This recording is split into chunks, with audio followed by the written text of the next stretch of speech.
So you've worked really hard to create a lawn that's the envy of everyone in your neighborhood. So now it's time to take on some enrichment projects that are really going to transform your entire outdoor living space into something that's as unique as you are. No matter the time of year, everyone loves the warmth and communal gathering space that only a fire pit can provide. From full installs designed to match a home's look and materials to a simpler stacked stone or paver version, there are just a ton of options and budget ranges to choose from.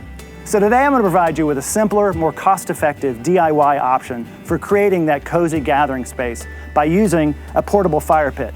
So this project obviously is not about creating the fire pit itself, but creating the space and beautifying the space that fire pit will be sitting in, hopefully in a way that will literally and figuratively heat that space up. So let's get started. Begin by selecting your fire pit location. It's best if it's at least 10 feet away from your home, fence, or any other man-made structure.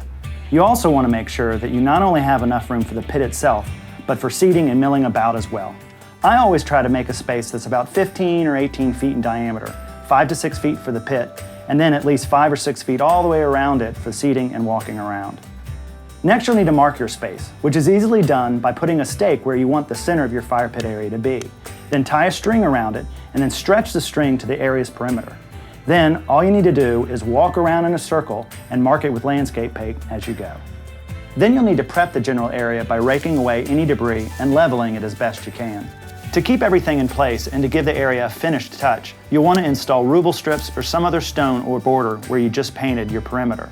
Now you can sink them in about an inch or so if you'd like to make sure that they stay in place as well.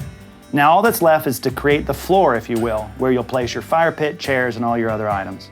Although some people will use wood chips or cypress mulch, I tend to go with a material that's a little bit more fire resistant for obvious reasons. So that would include stone or brick or even sometimes a concrete application. But for this install, I chose to go with mini slate chips. They drain really well and I really like their natural look, especially in this casual environment that we have right here.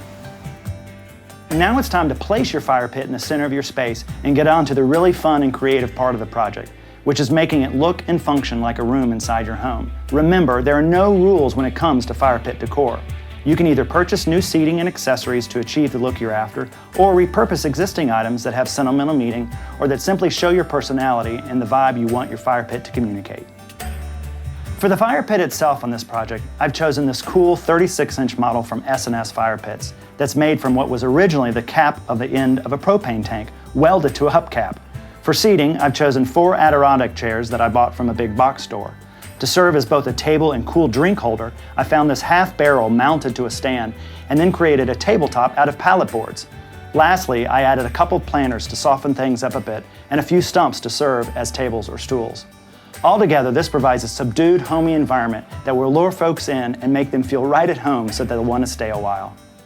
I hope these project ideas will help you create a fun and inviting space for your friends and family. Be sure to check out weareexmark.com for more Done-in-a-Weekend project ideas.